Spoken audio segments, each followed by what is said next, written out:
Welcome everybody, welcome to my channel to English coaching. সবাইকে বলবো প্রথম থেকে ক্লাসটি মনোযোগ সহকারে করার জন্য। আর আজকে থেকে চ্যানেলে প্রথম রয়েছে এবং এখন চ্যানেলটি যারা সাবস্ক্রাইব করেনি তারা অবশ্যই চ্যানেলটিকে সাবস্ক্রাইব করে প্রতিনিয়ত এই ধরনের ইম্পর্টেন্ট এবং ইন্টারেস্টিং ক্লাস করতে থাকো।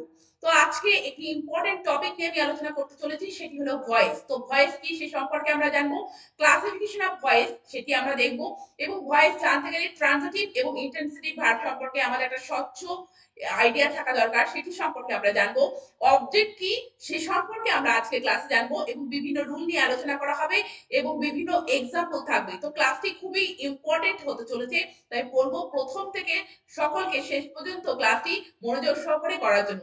তো চলো আজকে ক্লাস শুরু করা যাক। আজকে প্রথমে ভয়েস কি সে সম্পর্কে আমরা একটু জেনে নিই। তো দেখো, ভয়েস হচ্ছে ভার্বের এমন একটা রূপ যার মাধ্যমে আমরা বুঝতে পারি যে সাবজেক্ট নিজে কাজ করছে না সাবজেক্টের দ্বারা কোনো কিছু কাজ করানো হচ্ছে। তো দেখো এই ডেফিনিশনে সেটাই লেখা রয়েছে, voice is the form of the verb which indicates whether the subject does the work or something has been done to it, অথবা সাবজেক্টের দ্বারা কোনো কিছু করানো হচ্ছে। তো এক্সাম্পল গুলো দেখো, Monika open the door, Monika দরজাটি খুলেছিল। তো এখানে দেখো মনিকার সাবজেক্ট, মনিকা এখানে সরাসরি কাজ করছে। আর পরেরটি দেখো, the door was open by Monica, মনিকার দ্বারা দরজাটি খোলা হয়েছিল। দেখো এখানে বাই মনিকা আছে, তো বাই শব্দটি দ্বারা শব্দটি আছে। তো এখানে দেখছো যে মনিকা সরাসরি কাজ করছে আর এখানে মনিকার দ্বারা কাজ করানো হচ্ছে। এই ভয়েস এটি আমরা কত ধরনের পেতে পারি, সাধারণত আমরা তিন রকমের পেতে পারি, অ্যাক্টিভ ভয়েস, প্যাসিভ ভয়েস এবং কোয়াসি প্যাসিভ ভয়েস। তো প্রত্যেকটি ভয়েস সম্পর্কে আমরা প্রথমে একটু ধারণা নিয়ে নেব এবং চেঞ্জ করার আগে, অর্থাৎ অ্যাক্টিভ থেকে প্যাসিভ চেঞ্জ করার আগে আমরা প্রত্যেকটি ব্যাপার সম্পর্কে একটু ক্লিয়ার আইডিয়া নিয়ে দেবো। তো অ্যাক্টিভ ভয়েস কি দেখো, অ্যাক্টিভ ভয়েস হচ্ছে যেখানে সাবজেক্ট প্রধান, যেখানে আমরা বুঝতে পারছি যে সাবজেক্ট সরাসরি নিজে কাজ করছে, সেটি হলো অ্যাক্টিভ ভয়েস। তো উদাহরণ দেখো, রতন রাইটস আ লেটার। দেখো এখানে রতন হচ্ছে মেইন, রতন হচ্ছে সাবজেক্ট। তো যদি আমরা রতনকে না লিখি তাহলে কিন্তু সেন্টেন্সটা মিনিংলেস হয়ে যাবে। পরেরটি দেখো, যেমন Ratan writes a letter, Ratan একটি চিঠি লেখে। পরেরটি হচ্ছে ঋতু ইজ ড্রয়িং এ পিকচার, ঋতু একটা ছবি আঁকে। তো দেখো রতন এবং ঋতুকে বাদ দিয়ে কিন্তু আমরা সেন্টেন্সের মানেটা কিন্তু আমরা প্রকাশ করতে পারবো না। তো এই অ্যাক্টিভ ভয়েসে কিন্তু কে প্রধান লিড, কে প্রধান ভূমিকা পালন করে, সেটি হচ্ছে কি যে সাবজেক্ট, রতন এবং ঋতু এখানে যেটা দেখছো। এবং প্যাসিভ ভয়েসে দেখো, a letter is written by Ratan, যে একটা চিঠি রতনের দ্বারা লেখা হয়েছে। তো দেখো এখানে বাই শব্দটি আছে, অর্থাৎ দ্বারা, সাবজেক্টের দ্বারা কোনো কিছু কাজ করানো হচ্ছে। তো প্যাসিভ ভয়েসে আমরা যেটা দেখবো সেটি কিন্তু, প্যাসিভ ভয়েসে কাজটা বেশি গুরুত্ব পায় সাবজেক্টের থেকে, অর্থাৎ কর্মটা কিন্তু কর্তার থেকে কিন্তু বেশি গুরুত্ব পায়। তো এখানে আ লেটার ইজ রিটেন, এটা কিন্তু বেশি গুরুত্বপূর্ণ বাই রতনের থেকে। তো অ্যাক্টিভ ভয়েসে আমরা যেখানে দেখছি যে সাবজেক্ট বেশি গুরুত্ব পাচ্ছে, প্যাসিভ ভয়েসে দেখছি কিন্তু আমরা কাজটা বেশি গুরুত্ব পাচ্ছে।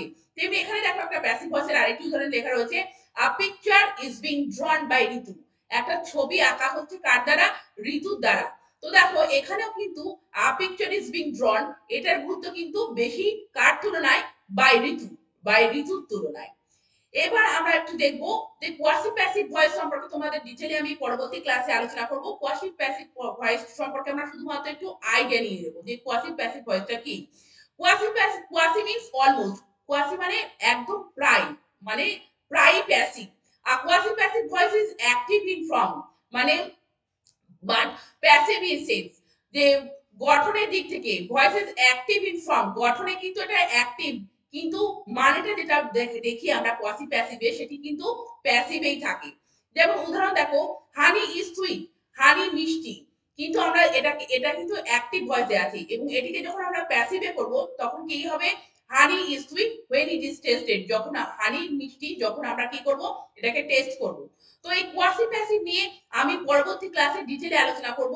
এখন আমরা অ্যাক্টিভ এবং প্যাসিভ ভয়েস সম্পর্কে ভালো করে জানব। তো অ্যাক্টিভ এবং প্যাসিভ ভয়েস সম্পর্কে আমাদের জানতে গেলে যেটি আমাদের সবথেকে ইম্পর্টেন্ট টপিক, সেটি হলো ট্রান্সিটিভ এবং ইন্টেন্সিটিভ ভার্ব। কেন, সেটি তোমরা পড়তে পড়তেই জানতে পারবে।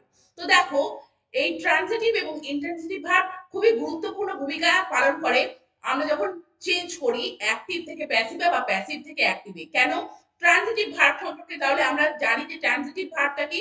ট্রানজিটিভ ভার্ব যে ভার্ব অবজেক্ট নেয় সেই ভার্বটি কিন্তু ট্রানজিটিভ ভার্ব, আর যে ভার্বটি কিন্তু অবজেক্ট নেয় না সেটি হলো ইনট্রানজিটিভ ভার্ব। তো একটু ডিটেইলে যদি আমরা দেখি, দেখো দেয়ার আর সো মেনি সেন্টেন্সেস অনেক সেন্টেন্স আছে যেখানে in which the action passes over from subject to object, যেখানে কিন্তু যে কর্তার যে ভার্বের কাজটা কি হয় যে সাবজেক্টের মধ্যে কিন্তু সীমাবদ্ধ থাকে না, সাবজেক্ট থেকে কিন্তু অবজেক্টে কিন্তু পাস ওভার হয়। এই ধরনের ভার্বকে আমরা কি বলি? ট্রানজিটিভ ভার্ব বলি। এবং এরকম verb use in this sentence are called, আর এই ধরনের সেন্টেন্সগুলিতে যে ভার্বগুলি ইউজ হয় তো সেই ভার্বগুলিকে আমরা কি? ট্রানজিটিভ ভার্ব বলি। আর ট্রানজিটিভ ভার্ব সবসময় কিন্তু অবজেক্ট নেয়। তো এবার দেখো, Ritu is reading a story book. তো ঋতু কি পড়ছে? ঋতু পড়ছে একটা স্টোরি বুক, তো একটা গল্পের বই পড়ছে। তো এবার দেখো অবজেক্ট কি সে সম্পর্কে তোমাদেরকে আমি বলবো, তবুও এখানে অবজেক্ট কি সে সম্পর্কে তোমাদেরকে একটু আগে বলে দিতে হবে। যে দেখো, যে এখানে যদি আমরা প্রশ্ন করি যে ঋতু কি করছে, ঋতু কি পড়ছে? আ স্টোরি বুক, একটা স্টোরি বুক পড়ছে। তো আ স্টোরি বুক হচ্ছে এখানে অবজেক্ট। তো যে ভার্ব, এই যে রিডিং, রিডিং এই ভার্বটা ইজ রিডিং, এখানে যে পড়ছে কি পড়ছে? একটা স্টোরি বুক পড়ছে। তো এখানে কিন্তু এই রিডিং ভার্বটা অবজেক্ট নিচ্ছে আ স্টোরি বুক, সুতরাং রিডিং এই যে ভার্বটা এটি কিন্তু ট্রানজিটিভ ভার্ব। পরেরটা দেখো, সি স, এইটুকু বললে কিন্তু থেমে গেলে আমরা কিন্তু বুঝতে পারবো না। সি স, সে দেখেছিল, কি দেখেছিল? আমরা যদি কোশ্চেন করি যে কি দেখেছিল, হোয়াট দিয়ে কোশ্চেন করি, তাহলে আমরা বুঝতে পারবো যে উত্তরটা আসবে আবার একটা পাখি দেখেছিল, তাহলে এখানে পাখিটা কিন্তু অবজেক্ট। সুতরাং যে ভার্ব অবজেক্ট নেয় সেটি কিন্তু ট্রানজিটিভ ভার্ব। অর্থাৎ দেখো যে ভার্বের কাজটা কিন্তু শুধুমাত্র ঋতু বা সি এর মধ্যে কিন্তু সীমাবদ্ধ থাকছে না, এখানে কিন্তু ঋতু থেকে স্টোরি বুকের মধ্যে চলে যাচ্ছে। এখানেও দেখো সি স, সে দেখেছিল, কি দেখেছিল? এখান থেকে কিন্তু দেখো কি দেখেছিল? একটা সে পাখি দেখেছিল। তাহলে তোমরা বুঝতে পারছো যে ভার্বগুলি অবজেক্ট নিচ্ছে সেগুলো হচ্ছে ট্রানজিটিভ ভার্ব। এবার দেখো যে ভার্বগুলি অবজেক্ট নেয় না, অর্থাৎ যে ভার্বের কাজটা শুধুমাত্র সাবজেক্টের মধ্যেই সীমাবদ্ধ থাকে, সেটি হচ্ছে কিন্তু ইন্ট্রান্সিটিভ ভার্ব। এখানে কিন্তু সেটাই লেখা আছে, the action of this verb does not pass over from subject to object, অর্থাৎ সাবজেক্ট থেকে অবজেক্টের মধ্যে কিন্তু পাস ওভার হয় না, শুধুমাত্র সাবজেক্টের মধ্যেই কাজটা সীমাবদ্ধ থাকে। তো এক্ষেত্রে কিন্তু অবজেক্ট আসে না।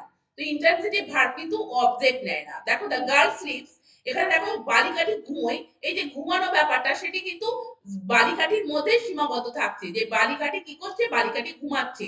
তো এই ঘুমানোর ব্যাপারটা শুধু সাবজেক্টের মধ্যেই সীমাবদ্ধ থাকছে। পরের উদাহরণটি দেখো, birds fly in the sky, পাখিরা কি করে? আকাশে ওড়ে। এই যে ওড়াটা, ওড়াটা এখানে দেখো আমরা কিন্তু এখানে হোয়াট বা হুম দিয়ে কোনো প্রশ্ন করে কিন্তু কোনো উত্তরও পাচ্ছি না, এবং এই কাজটি, এই যে ওড়া ব্যাপারটা শুধুমাত্র পাখির মধ্যে সীমাবদ্ধ আছে। সুতরাং এই যে ফ্লাই দেখছো এবং এখানে যে স্লিপ দেখছো, এটা কিন্তু ইন্ট্রানজিটিভ ভার্ব।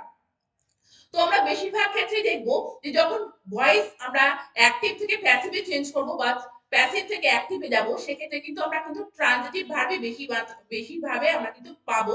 ইন্ট্রানজিটিভ ভার্বেও কিন্তু ভয়েস চেঞ্জ করা যায়, কিন্তু ট্রানজিটিভ ভার্বের কিন্তু আমরা ভয়েস চেঞ্জ আমরা সাধারণত দেখে থাকি। তো তোমরা ট্রানজিটিভ এবং ইন্ট্রানজিটিভ সম্পর্কে জানলে এবং অবজেক্ট সম্পর্কেও জানলে, তবুও অবজেক্ট সম্পর্কে একবার তোমাদের বলে দিই যে ভার্বকে যদি আমরা কোশ্চেন করি হোয়াট বা হুম দিয়ে, তাহলে আমরা যে আনসারটা পাই সেটি হলো অবজেক্ট। তো এখানে দেখো, আই ওয়ান্ট আ হিস্ট্রি বুক, আমি চাই, কি চাই? একটি হিস্ট্রি বুক চাই। তো ওয়ান কে যদি আমরা কোশ্চেন করি হোয়াট দিয়ে, তাহলে আমরা যে উত্তরটি পাবো সেটি হলো কি? আ হিস্ট্রি বুক। তাহলে হিস্ট্রি বুক হলো অবজেক্ট। পরেরটা দেখো, Suman got a letter, Suman কি পেয়েছিল? একটা চিঠি পেয়েছিল। তো সুমন কি পেয়েছিল? হোয়াট দিয়ে কোশ্চেন করছি, তো একটা লেটার, একটা লেটার পেয়েছিল। তো সবসময় এক্ষেত্রে তোমাদেরকে অবজেক্ট যখন আমি বলছি অবজেক্ট সম্পর্কে, তখন এক্ষেত্রে আমি বলে দিই যে শুধুমাত্র যে একটি ভার্ব একটি মাত্রই অবজেক্ট সবসময় নেয় তা কিন্তু নয়, একটি ভার্ব কিন্তু দুটি অবজেক্ট অর্থাৎ ডাবল অবজেক্টও নিতে পারে। তো পরের উদাহরণটা দেখো, হিজ ফাদার গেভ হিম আ হিস্ট্রি বুক, তার বাবা তাকে একটি হিস্ট্রি বুক দিয়েছিল। তো এখানে দেখো এই গেভটাকে যদি কোশ্চেন করি যে কি দিয়েছিল? আ হিস্ট্রি বুক দিয়েছিল। আবার ঘুম দিয়ে কোশ্চেন করি কাকে দিয়েছিল? তাকে দিয়েছিল। সুতরাং আমরা এখানে কিন্তু দুটি অবজেক্ট পাচ্ছি, একটি হচ্ছে হিম এবং আরেকটি হচ্ছে আ হিস্ট্রি বুক। তো এখানে কিন্তু ডাবল অবজেক্ট নেয়। পরেরটি দেখো, the teacher asked him a question, teacher asked করেছিল অর্থাৎ জিজ্ঞাসা করেছিলেন, কাকে জিজ্ঞাসা করেছিলেন? হিম, তাকে। তো হুম দিয়ে আমরা কোশ্চেন পাচ্ছি হি, হুম দিয়ে যদি কোশ্চেন করি তাহলে আমরা আনসার পাচ্ছি হিম। কাকে, কাকে কোশ্চেন করেছিলেন? তাকে। এবং কি করেছিলেন? কি জিজ্ঞাসা করেছিলেন? একটা কোশ্চেন জিজ্ঞাসা করেছিলেন। তো এখানে দেখো আমরা কিন্তু দুটো অবজেক্ট পাচ্ছি। তো আমরা কিন্তু সবসময় যে একটা অবজেক্ট পাবো তা না, আমরা কিন্তু ডাবল অবজেক্টও পেতে পারি। এবং এখান থেকেই দেখো একটি প্রসঙ্গ চলে আসে, সেটি হলো ডাইরেক্ট অবজেক্ট এবং ইনডাইরেক্ট অবজেক্ট। যখন যে অবজেক্টটি কোনো পার্সনকে সিগনিফাই করবে সেটি হলো ইনডাইরেক্ট অবজেক্ট, আর যে যে অবজেক্টটি কোনো জিনিসকে ইন্ডিকেট করবে সেটি হলো কিন্তু ডাইরেক্ট অবজেক্ট। তো এখানে দেখছো হিম কিন্তু ইনডাইরেক্ট অবজেক্ট এবং হিস্ট্রি বুক এটা কিন্তু ডাইরেক্ট অবজেক্ট। যদিও এখানে লেখা নেই, তবুও এটা এই সম্পর্কে আমাদের একটু ধারণা থাকা দরকার। তো এবার আমরা বিভিন্ন রুল সম্পর্কে দেখব। যখন আমরা অ্যাক্টিভ থেকে প্যাসিভে যাব বা প্যাসিভ থেকে অ্যাক্টিভে যাব, সেক্ষেত্রে আমরা বিভিন্ন সেন্টেন্সে অ্যাসার্টিভ, ইম্পারেটিভ, ইন্টারোগেটিভ প্রত্যেকটি সেন্টেন্সে বিভিন্ন রুল আছে, সেই রুলগুলো ফলো করে আমরা কিন্তু চেঞ্জ করব। কিন্তু যেটি ইম্পর্টেন্ট টপিক সেটি হলো কিন্তু টেন্স, অর্থাৎ টেন্স অনুযায়ী আমরা কিন্তু ভার্বের প্যাটার্ন গুলোকে দেখবো, যে যখন আমরা প্যাসিভ থেকে অ্যাক্টিভে করব বা অ্যাক্টিভ থেকে প্যাসিভে করব, চেঞ্জ করব সেন্টেন্সে, তখন আমরা কিন্তু এই চারটি কিন্তু খেয়াল রাখবো। তো দেখো এখানে সিম্পল প্রেজেন্ট বা সিম্পল পাস্টে যখন আমরা অ্যাক্টিভ থেকে প্যাসিভে নিয়ে যাব, তখন কিন্তু আমাদেরকে subject plus am is are এবং পাস্টের ক্ষেত্রে was were এবং তারপরে সবসময় কিন্তু একটা বাই এবং তারপরে কিন্তু V3 ফর্মটা আমাদেরকে এখানে প্লেস করতে হবে। এরপরে যখন আমি তোমাদের চেঞ্জ করানোটা শেখাবো, তখন কিন্তু তোমরা এই চারটিকে খেয়াল করে সোজা সহজেই তোমরা করতে পারবে। সুতরাং এই চারটি কিন্তু তোমাদের মাথায় রেখে দিতে হবে। কন্টিনিউয়াস এর ক্ষেত্রে আমরা প্রত্যেকটি ক্ষেত্রে am to be verb অর্থাৎ am is are বা was were এর সাথে পাস্টের ক্ষেত্রে আমরা কিন্তু being অ্যাড করব, এবং পারফেক্ট এর ক্ষেত্রে আমরা কিন্তু has been অর্থাৎ been বি ডাবল এন যোগ করব, এবং যখন ফিউচারে যাব তখন শ্যাল বা উইল এর ক্ষেত্রে শ্যাল বি এবং উইল বি কিন্তু আমরা যখন অ্যাক্টিভ থেকে প্যাসিভে নিয়ে যাব, সেক্ষেত্রে কিন্তু বি আমাদেরকে অ্যাড করতে হবে, শ্যাল বি বা উইল বি। এবং প্রতিটি ক্ষেত্রেই মেন ভার্বের যে ফর্মটি আমাদের বসবে সেটি হলো V3 ফর্ম, এটাও কিন্তু আমাদেরকে খেয়াল রাখতে হবে। এখানে যেমন দেখো টট, টিচের থার্ড ফর্ম টিচ টট টট, তো এখানে টট ইউজ করা হয়েছে, ডান ডু ডিড ডান, এখানে ডান ইউজ করা হয়েছে। তো প্রত্যেকটি ক্ষেত্রে কিন্তু এরকম ভার্বের V3 ফর্মটি বসবে, সেটি কিন্তু তোমাদেরকে খেয়াল রাখতে হবে। সুতরাং এই চারটি কিন্তু তোমাদেরকে অবশ্যই মাথায় রাখতে হবে। এবার দেখো যে অবজেক্টিভ ফর্মস অফ প্রোনাউন। আমরা যখন প্রোনাউনকে অ্যাক্টিভ ভয়েস থেকে প্যাসিভ ভয়েস যখন চেঞ্জ করব, তখন প্রোনাউনগুলি যখন অ্যাক্টিভ থেকে প্যাসিভে নিয়ে যাব, তখন সাবজেক্ট ফর্মে যদি আই থাকে, তো অবজেক্ট ফর্মে কিন্তু আমাদেরকে মি লিখতে হবে। উই থাকলে আস লিখতে হবে, ইউ থাকলে ইউ লিখতে হবে, এবং হি থাকলে হিম, সি থাকলে হার এবং দে থাকলে দেম। তো এটিও কিন্তু তোমাদেরকে মাথায় রাখতে হবে কি অবজেক্টিভ ফর্ম অফ প্রোনাউন্স। এবার যখন আমরা চেঞ্জ করব, তখন প্রত্যেকটি জিনিস কিন্তু আমরা খুব সহজেই বুঝতে পারবো। তো চলো কিছু এক্সাম্পল দেখি। এইবার দেখো প্রথম সেন্টেন্সটি কি রয়েছে, Sourav place cricket, voice sense of assertive sentence. তো অ্যাসার্টিভ সেন্টেন্সে আমরা কিভাবে চেঞ্জ করব সেটি আজকে আমরা দেখে নিই। তো প্রথমে দেখো সৌরভ প্লেস ক্রিকেট, সৌরভ কি খেলে, ক্রিকেট খেলে। তো প্রথমে আমরা সাবজেক্ট চিহ্নিত করব, সাবজেক্ট কি সৌরভ, এখানে ভার্ব কি প্লেস, এবং প্লেস কে যদি আমরা কোশ্চেন করি সৌরভ কি খেলে, তাহলে অবজেক্ট পাবো কি আমরা ক্রিকেট। তো দেখো অবজেক্ট কিন্তু এখানে ক্রিকেট। এবার আমরা যখন চেঞ্জ করব, তখন কিন্তু অবজেক্টকে সাবজেক্ট নিয়ে আসতে হবে এবং সাবজেক্টকে অবজেক্টে নিয়ে যেতে হবে, এবং আমাদেরকে টেন্সটাকে ফলো করতে হবে। তো তোমাদের আগেই যে আমি চারটা দেখিয়েছি সেটা কিন্তু তোমাদের অবশ্যই বারবার দেখতে হবে এবং মাথায় রাখতে হবে, এবং তারপরে এগুলো কিন্তু চেঞ্জ করতে হবে তোমাদেরকে চেষ্টা করো। তো দেখো সৌরভ প্লেস ক্রিকেট, তাহলে Sourav subject, place verb, cricket হচ্ছে অবজেক্ট। তাহলে এবার যখন আমরা প্যাসিভে নিয়ে যাব, তখন কিন্তু অবজেক্ট কিন্তু সাবজেক্টের জায়গায় আসবে এবং সাবজেক্ট অবজেক্টের জায়গায় আসবে, এবং টেন্সটা এখানে খেয়াল রাখবো, এটা কিন্তু সিম্পল প্রেজেন্ট টেন্স। তাহলে সিম্পল প্রেজেন্ট টেন্সে আমরা কিভাবে বলবো সেন্টেন্সটিকে, দেখো cricket is played by Sourav, cricket is played by Sourav. তো দেখো ক্রিকেট এখানে অবজেক্ট ছিল, ক্রিকেট সাবজেক্টের জায়গায় গেল। এবার দেখো এটা সিম্পল প্রেজেন্ট টেন্স, তাই এখানে am is are, তো এখানে থার্ড পারসন সিঙ্গুলার নাম্বার, সেজন্য ইজ, এবং তারপরে দেখো এখানে আমাদেরকে V3 ফর্মটা বসাতে হবে, প্লেড। তো প্লেড যে V3 ফর্ম সেটা প্লেড, তারপরে আমাদেরকে এটা বাই অ্যাড করতে হবে, এবং তারপরে সাবজেক্টের অবজেক্টের জায়গায় কিন্তু আমাদেরকে সাবজেক্ট লিখতে হবে। তো বাই সৌরভ, কার দ্বারা খেলা হয়েছে, এখানে ক্রিকেট খেলা হয়েছে কার দ্বারা, সৌরভের দ্বারা। তো এখানে দেখো এটি প্যাসিভ ভয়েস, তো প্রথমটি অ্যাক্টিভ এবং পরেরটি কিন্তু প্যাসিভ। তো চেঞ্জ করা হলে কিন্তু cricket is played by Sourav, এইভাবে আমাদেরকে বলতে হবে বা লিখতে হবে। পার্সেন্টেজটি এবার তোমরা নিজেরা ট্রাই করো। Bill to help Ritu, Bill to সাহায্য করেছিল কাকে, ঋতুকে। তো দেখো বিল টু সাবজেক্ট, হেল্প হচ্ছে ভার্ব, এবং এখানে কোশ্চেন করে যদি হুম দিয়ে কাকে সাহায্য করেছিল বিল্টু, ঋতুকে। তাহলে আমরা যখন প্যাসিভে করব সেন্টেন্সটিকে তখন আমরা তাহলে কিভাবে বলবো, ঋতু ওয়াজ হেল্প বাই বিল্টু। তো ঋতু দেখো সাবজেক্টের জায়গায় গেল, এখানে যেহেতু পাস্টে রয়েছে সেই জন্য আমি ওয়াজ ওয়ার এখানে একটা প্লেস করতে হবে।